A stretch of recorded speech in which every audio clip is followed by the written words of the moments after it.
प्रश्न आपके, उत्तर कृष्ण के।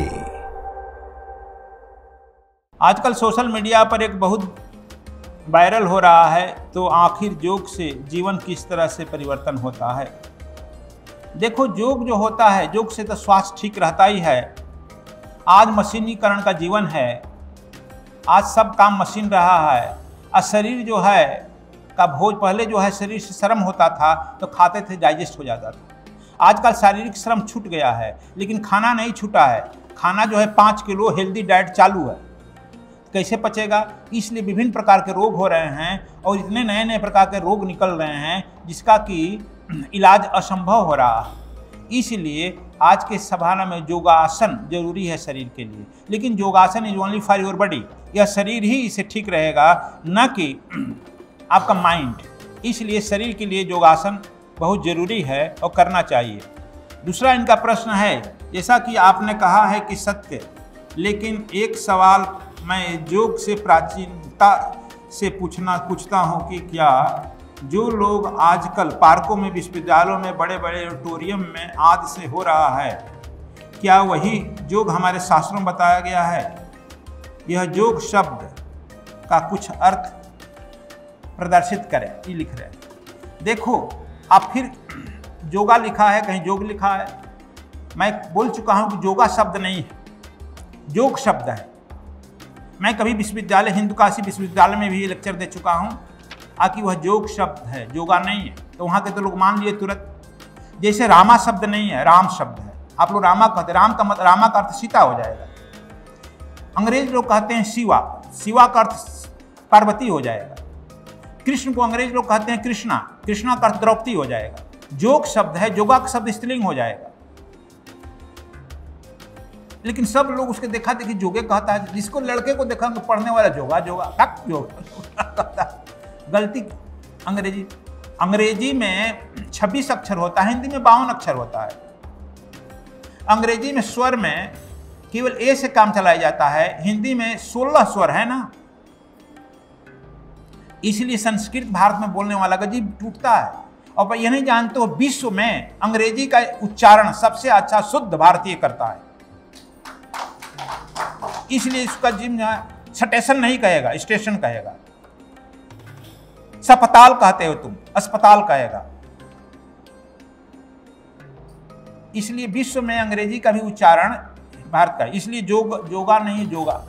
अच्छा, योगासन जो है, हम योगासन कहते हैं। योगासन केवल शरीर के लिए, और आत्मा के लिए जो होता है, ध्यान के लिए, तो स्वर से शुरू होता है। योगासन शरीर से शुरू होता है। कबीर साहब तो कहते हैं, शरीर हिलाए मुक्ति न होई। शरीर हिलाना पड़ता है, इधर करो उधर कर दो, ये मुक्ति का साधन नहीं है। और सारे योगासन जो हैं पशुओं और पक्षियों के नाम पर है। व्याघ्रासन, गरुड़ासन, भुजंगासन है कि नहीं है, सब पशु पक्षियों के नाम पर है। तो क्या इतना आसन व्यायाम करके पशु बनना चाहता है या पक्षी बनना चाहता है? क्या बनना चाहता है? इसका मतलब यह न समझ लो कि मैं इसका खिलाफ कर रहा हूं, लेकिन इससे अध्यात्म कोई लेन देन नहीं है।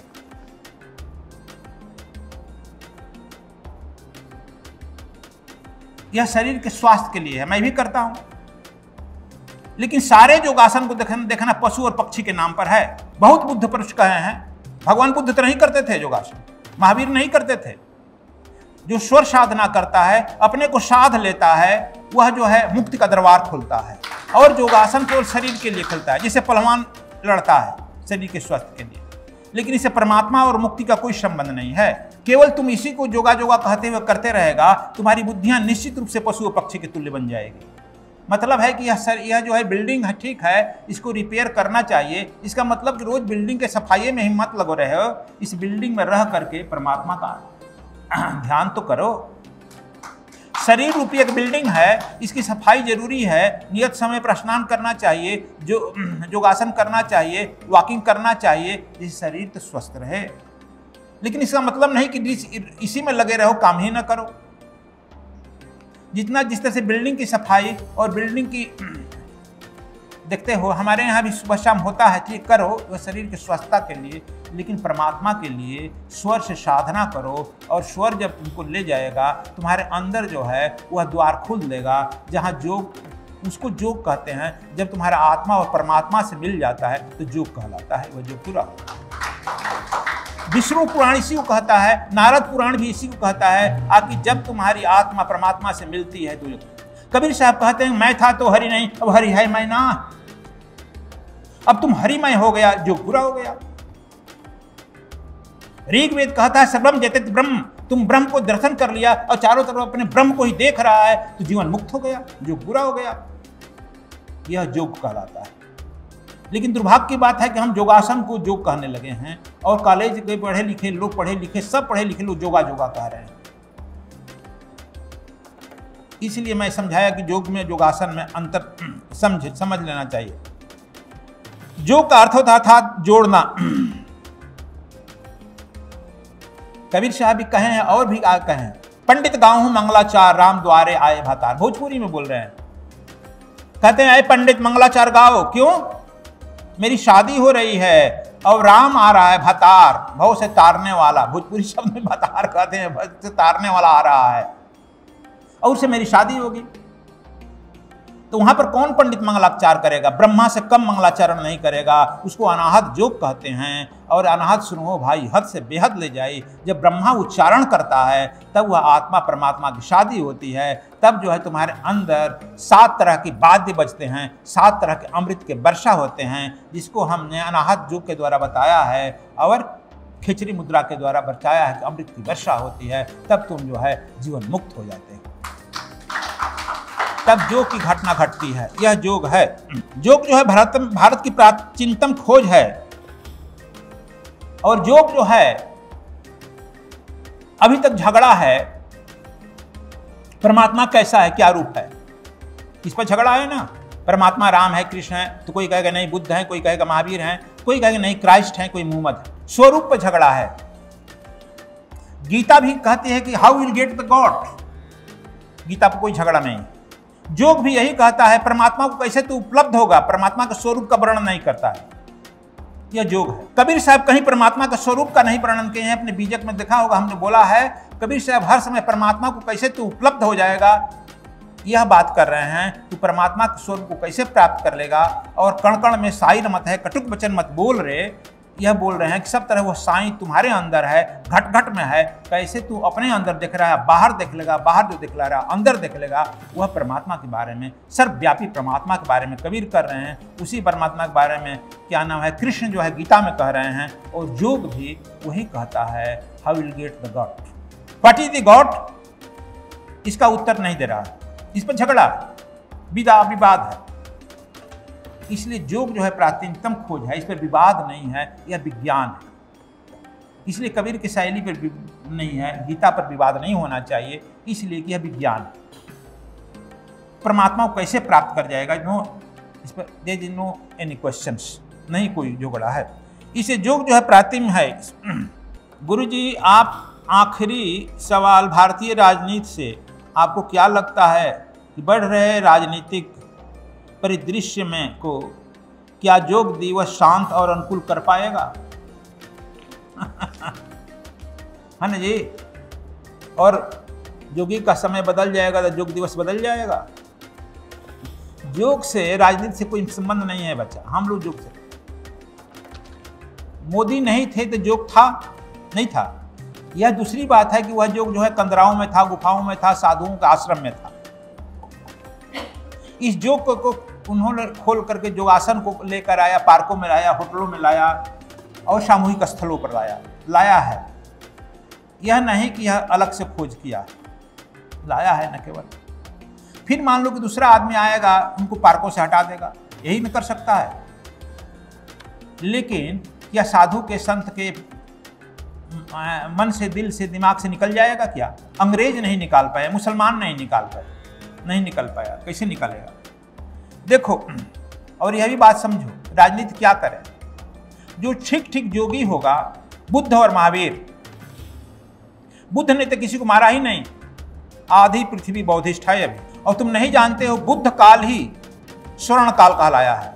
कहा जी अश्विनी जी कुछ पढ़े होंगे इतिहास, बात ठीक है, इज इट करेक्ट? लोग कहते नहीं हैं, डर है, छिप कर। क्यों? बिहार की महिमा उजागर होगी। और बिहार की महिमा नालंदा विश्वविद्यालय देख करके अभी मोदी जी को याद आ रहे, नालंदा और क्या नाम है, विक्रमशिला विश्वविद्यालय, जहां हजारों साल पहले विश्व भर के लोग पढ़ने आते थे। अभी खंडहर देख करके हम लोग बचपन से देखते हैं। तो खैर, भारत सोने का चिड़िया कहलाता था कब? बुद्ध काल में। अब बुद्ध को बिना युद्ध किए भारत के सारे राजा उनके शिष्य हो गए थे, और सोने का चिड़िया वही कहलाया है। दूसरा जो है स्वर्ण काल जो कहलाया है, बुद्ध का काल ही कहलाया है। लेकिन कोई इतिहासकार इसको दबेश्वर बोलता है, बोलने की हिम्मत नहीं हो रही। क्यों? बिहार आज दिन ही नकिंचन है, गरीब है, कैसे बोले? कभी इतना गरीब होगा? मैं रजनीश से ऐसे ही बात बोले थे, रजनीश से मैं उस समय पूछा था ये कैसे, तो उन्होंने कहा कि स्वामी जी जानते नहीं है। एक बड़ा सटीक उत्तर दिया था। क्या? कहा कि हम जैनी हैं, जो जैनियों को 24 तीर्थंकर बिहार में जन्म लिए, बिहार में ही घूमते रहे, बुद्धों की धरती बिहार है। ये रजनीश का उत्तर था। और चरखी देखते हैं, चरखी कभी चक्का कोई ऊपर जाता है, कभी नीचे जाता है, यह समय उत्तर देता है। कभी बिहार जो है चरखी के शीर्षतम सिर पर था, अब निम्नतम पर आ गया है, फिर अब निम्नतम से ऊपर नहीं जाएगा, ऊपर जाएगा। ये रजनीश की वाणी जब उस समय पुनः आश्रम बना रहे तब की मैं कह रहा हूं। उन्होंने कहा था बुद्ध, बिहार तो बुद्धों की धरती है, बुद्धों का बीज पड़ा हुआ है, वहीं से बुद्ध निकलेंगे। तो अपनी बात नहीं करे। देखो, राष्ट्रपति भवन में गया है, नहीं गया तो जानो पत्रकार। राष्ट्रपति भवन में जो ही गाएगा, अशोका भवन में सबसे पहले बुद्ध का चित्र लगा हुआ है, फोटो लगा, ऐसी खड़ा हुआ बुद्ध लगा है। मैं शंकरदेव शर्मा के समय में गया था, शंकरदेव से पूछा कि क्या मामला है, कहे कि स्वामी जरा सामने देखिए ना। सामने देखे का इंडिया गेट, इंडिया गेट देख रहे हैं? तो हाँ, इंडिया गेट का शीर्ष और भगवान बुद्ध का चरण का नाम है तलवा, बराबर एक लाइन में है। मतलब कि भगवान बुद्ध के पैर तले ही भारत शांति है।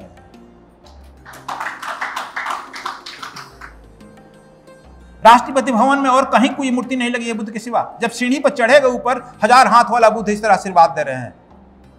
कोई गाइड नहीं बताया, शंकरदेव शर्मा ने हम सबने बताया। हाँ, इसका मतलब कि देख 1000 हाथ वाले बुद्ध, जब विदेशी लोग आते हैं ऊपर यहाँ पर तो देखते हैं कि 1000 हाथ वाला बुद्ध उनको आशीर्वाद दे रहा है। जो आदमी बुद्ध होगा, शुद्ध होगा, आशीर्वाद वही देगा स्वामी जी, और कौन देगा आशीर्वाद? किसी देवी देवता का फोटो नहीं लगा। जब ऊपर गए तो देखे कि जहां विदेशी लोगों को पार्टी देते हैं, वो पुराना तुलत नया नया सोफा रखा था सेट ना, पुरानी कुर्सी लगी है हाथ वाली, पुराना टेबल लगा है, वहां पर एक बुद्ध का बैठा हुआ मूर्ति है। हमने सब इसका मतलब कहा कितना बड़ा रहेगा, आप बैठ जाइए कुर्सी पर। देखिए, हमने कहा यहाँ पर देखिए भगवान बुद्ध का अंगूठा जो है ना आपके पैर के ऊपर रहेगा। माने जो भी विदेशी मेहमान पाएंगे, आएंगे जाएंगे, भगवान का अंगूठा के तले उनका सिर रहेगा, तब उनमें शांति रहेगी, शांति का संदेश रहेगा, तब शांतिपूर्वक निर्णय लेंगे। कि हमको गाइड नहीं उसमें समझाए थे, हालांकि एस के सिंह भी थे और क्या नाम थे, महात्मा गांधी के नाम थे, नाती थे, कृष्ण मोहन गांधी उनके सेक्रेटरी थे, ये लोग भी, लेकिन वही समझा रहे थे। खैर देखे तो देखो, यह भारत स्वतंत्र हुआ, भारत का सिंबल क्या बनेगा? अशोक स्तंभ बनेगा। कहां से आएगा? बुद्ध का मंगा न लो। अशोक स्तंभ जो भारत का स्तंभ लगता है चारों तरफ मोहर, वह बुद्ध का बिहार से कैरी करके आया है। भारत में झंडा में क्या लगेगा? अशोक चक्र लगेगा। कहां से आएगा? अशोक से, बिहार से मंगा लो ना। भारत के झंडे में अशोक चक्र लगा है। यह दूसरी बात है कि अब साधु वहां के बनते हैं तो आते पूछते हैं गुरु जी हमारा भविष्य क्या होगा? साल 2 साल रहते हैं, फिर 1 साल 2 साल के बाद कहते हैं हमारा भविष्य क्या होगा? अरे तुम भविष्य के लिए आया है, हमने आते ही लेसन दिया है, लक्ष्य दिया है कि आत्मोक्षार्थ जगत हिताय। जो बुद्ध का भविष्य होगा वह तुम्हारा होगा, जो महावीर का भविष्य होगा, जो चाणक्य का भविष्य हुआ वह तुम्हारा हो। चाणक्य बिहार का था ना, जो उनका भविष्य होगा वो तुम्हारा भविष्य होगा। लेकिन हम इतने अब चिरकुट हो गए हैं, नीचे से तल पर आ गए हैं, आके नहीं, हम इसीलिए हमने ट्रस्ट बना दिया है कि इससे काम नहीं चलेगा, हमको तो संपत्ति में हिस्सा चाहिए ना, हमारा भविष्य। अब जब तुम्हारा जब नीचे तल पर गिरते जाएगा तब तू क्या साधना करेगा? अब समझ गया? इसीलिए हम टालते हैं, जब तक तुम्हें परिपक्वता ना आ जाए, पूरी चेतना बुद्ध महावीर की तरह नहीं आ जाए, तब से साधु होना और भागना, फिर नाना प्रकार का तिल ताड़ बनाना, यह बड़ा गड़बड़ होता है। इसलिए आज हमने ये बातें कह दिया। एक तरफा हमारा ध्यान नहीं रहता है। एक छोटी सी बात कह, कबीर साहब का सुनाए, खुद का समझा दिए। अब आज अंतिम एक बात कह देते हैं, और कहे भी थे कहीं कि हमारा एक तरफा नहीं रहता है। भगवान शंकर के मंदिर में शिव पुराण की बता देते। भगवान शंकर के मंदिर में 2 कबूतर रहते थे, एक कबूतर एक कबूतरी रहते थे। सुनाए कथा ही सुनाए हैं कभी। शिवरात्रि का दिन था, सब लोग भगवान शंकर को दर्शन करने जाते थे। जितना तुम्हें इस स्थूल शरीर में जाता है उतने सूक्ष्म शरीर में भी लोग आते हैं, हर जगह। कबूतर ऊपर से देख रहा था कि सब लोग आ रहे हैं, देवता लोग आ रहे हैं दर्शन करने। देखा कि जमराज भी आ गए। दोनों कबूतर कबूतरी डर गए कि जमराज आ गया, निकलेगा और हमको खा जाएगा। सब अपने डर से डरता है ना। लेकिन शिव जी पर आस्था नहीं थी कि हम यहाँ हैं। देखो आस्था अब तो जमराज पर चली गई ना। हमारी आस्थाएं यहीं कि जहां हमारा मन जाता है वही हमको पकड़ लेता है। फिर तुम देश पर शिव जी पर देगा, गुरु जी पर देगा, यह तुम जानो। तब उसके पीछे पीछे जो थे लाइन में गरुड़ जी थे। गरुड़ जी ऊपर देखे तो कबूतर कांप रहा है। कहा कि अरे हम पक्षियों का राजा हम हैं, तू डर क्यों रहा है? कहा कि सरकारी जमराज गया है, आएगा तो खा जाएगा। क्या चाहते हो? हम इसने इतना दूर ले जाइए आखिर इसे पकड़ा ना पाए। कहा कि आ जाओ, मैं बाद में दर्शन करूंगा। मैं एक बार पंख हिलाता हूँ तो 1000 किलोमीटर चलता हूँ ना। तो हाँ, दोनों को बैठा लिए और मारे पंख हिलाए, चले गए हिमालय। कहा कि यहीं नहीं आएगा? तो हाँ सरकार यहाँ नहीं आएगा। हिमालय पर बैठा दिए, आए बैठो आराम से, हमारे रहते डर क्यों हो रहा है? फिर पंख हिलाए आ गए। तब तक जमराज जो है शिव जी का दर्शन करके बाहर निकले। ऊपर देखे कबूतर कबूतरी नहीं है। फिर कहेगा जय सच्चिदानंद। पूछा गरुड़ थी पूछा क्या कहते हैं, गरुड़ पूछा कि क्यों जय सच्चिदानंद का क्या बात है? कहा कि बड़ा आपने हमारा मदद कर दिया गुरुदेव। कहा क्या? कि जब मैं जा रहा था देखा दोनों शंकर जी के यहाँ है, इसकी मृत्यु इसको तो खाना है, हिमालय का बिलाव खाएगा।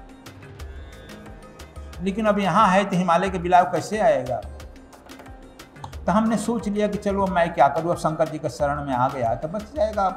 मेरा काम क्या करेंगे अब हम कुछ कर नहीं सकते हैं। अब हम क्या करेंगे? हमारे बाप का घर आ गया है तो अब हम कुछ नहीं कर सकते हैं। लेकिन आपने तुरंत मेरा मदद कर दिया और पंख हिलाया और पहुंचा दिया हिमालय। तब जय सच्चिदानंद मैंने कहा तो बिलाव आया, पकड़ लिया। दूसरे बार जय सच्चिदानंद के दूसरे को पकड़ लिया, खा गया दोनों को। तब कर्मन के फल देते है वह सदा निर्दोष हरि है। वह अपने मन में यहाँ शंकर जी को नहीं रख करके वह मन में आपको रख लिया। आगे मेरा यहाँ रहेंगे तो खा जाएगा। यदि जहाँ है शंकर जी को ही रखता तो मैं नहीं खा पाता। मैं शंकर जी को प्रणाम करके चुपचाप निकल जाता।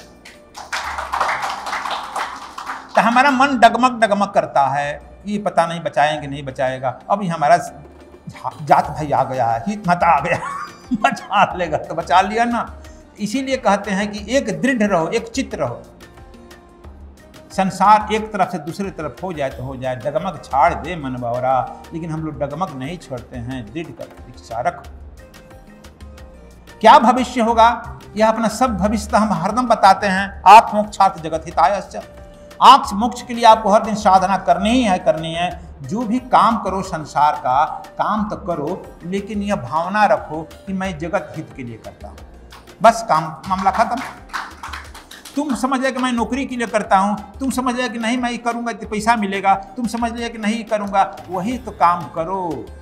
लेकिन भावना रखो जगत हित का, राष्ट्र की चेतना का। चाणक्य भी तो वही किया, चंद्रगुप्त भी तो वही किया, बुद्ध भी तो वही किए। बस भावना बदल देना। अब भावना से ही भाव समाधि मिलती है। भावना हमारा बनता और बिगड़ता है संसर्ग से। देखो गलत आदमी, जमराज का संसर्ग, गरुड़ देव का संसर्ग होगा, लेकर उठाया हिमालय पर बचाने के लिए, बचा दिया ना। पकड़ा है, पकड़े रहो। हम किसी गुरु के साथ, गोविंद के साथ भी रहते हैं शरीर से, लेकिन मोबाइल से लग जाते हैं, कहीं और चैटिंग करने लगते हैं। मन हमारा कहीं और चला जाता है। मन जहाँ जाएगा वृत्तियाँ वहाँ चली जाएगी ना। वृत्तियाँ जाएगी जहाँ, फिर तुम्हारी दोष बदल जाएगा, दोष हो जाएगा ना। बस आज जो है कबीर जयंती है और आप लोगों को आज व्रत है। और एक बात, कल हमको, लेकिन हम लोग सोचते हैं कि यहाँ से 2 बजे निकलें, है ना जी महात्मा? हम तो सुबह चाहते थे, कह रहे 2 बजे। हमने ठीक है 2 बजे से निकलते ही हैं। तो वह ऐसे जगह जा रहे हैं जो हम जानते नहीं थे। वो कुपवा में जो 108 जब हो रहा था भीड़ भाड़ में, उसमें दीक्षा में वो आए थे महात्मा जी, और उसमें वो दीक्षा लिए। देखो जगह कहाँ था, वही लोग बरांडा वरांडा में रहे।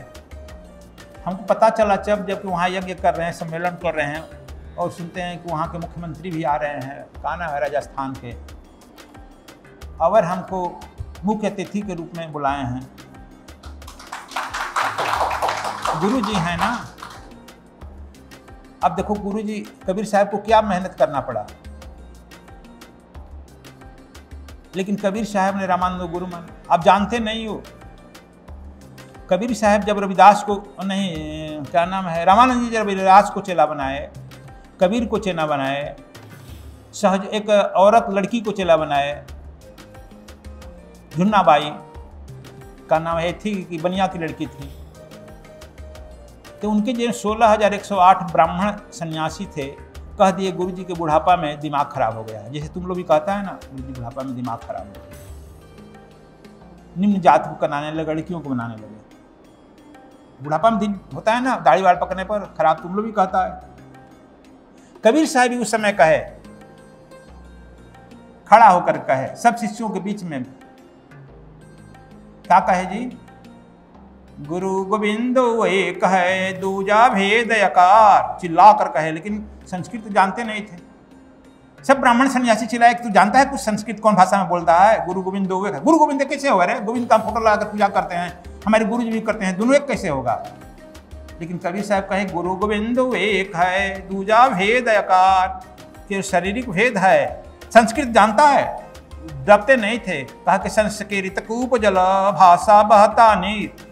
डॉक्टर हजारी प्रसाद द्विवेदी का इसी पर भाष्य लिखा गया है। आखिर कितना बड़ा बात कहें कबीर साहब ही, डॉक्टर हजारी प्रसाद द्विवेदी इसी पर डॉक्टरेट किए हैं। क्या? संस्कृत कूप जल, कुआं का जल है, भाषा बहता नीर, यह जो भाषा है गंगा का नीर बह रहा है, इसमें सब गोता लगाएगा, सबके लिए सर्वमान्य होगा। दबे नहीं ना। जब नहीं माने और सन्यासी और दोष लगाए तो जानते क्या कहे हैं? कबीर साहब अंतिम बात बोल दिए, गुरु बड़े हैं गोविंद में, चिल्ला कर गए, गुरु बड़े हैं गोविंद से, मन में देख विचार। कहा गुरु जो है गोविंद से बड़ा है, तुम्हें विचार है? कहा कैसे? कहते हैं कि गुरु हरि रूठे गुरु ठौर है, गुरु रूठे हरिनाथ। देखो इन ब्राह्मणों के जो सन्यासियों के बीच में कह दिए, यदि परमात्मा रूठ जाए तो गुरु जी खड़े हो जाएंगे और हरि को लौटना पड़ेगा। यदि गुरु जी रूठ गए, तुम्हारा परमात्मा वापस चला जाए, कुछ नहीं कर सकता। इतनी बड़ी मर्यादा उन्होंने दिया गुरु को अपने, केवल यही राम नाम भूल कर कहने पर। और अंत में रामानंद जी कबीर के साथ ही, कबीरदास, रैदास, रविदास जिसको कहते हो, और वह छंदनाबाई सबके साथ तीर्थयात्रा में निकल गए। अब पर्दा में रहते छोड़ दिए, पर्दा हटा दिए, कहा कि चलो अब तीर्थयात्रा में तुम्हारे साथ चलेंगे। तो देखो किसी के लिए थोड़ा सा करो, उतने पर वह गुरु की कृपा से भर जाता है। किसी को बहुत करते रहो तब वो कहे कि नहीं नहीं हमारा क्या किया है, हमारा भी तो भविष्य है। तो देखो, इसलिए जब तक से तू गुरु के श्रद्धा से नहीं जुटेगा, तब तक से उसकी जो है आत्मशक्ति, मुक्ति शक्ति, बुद्धत्व शक्ति तुम्हें इंटर नहीं कर सकती। यहाँ तर्कों से नहीं है। जहाँ तर्क हारता है तो श्रद्धा का जन्म होता है। आज जहाँ श्रद्धा का जन्म होता है वहाँ से भक्ति प्रारंभ होती है।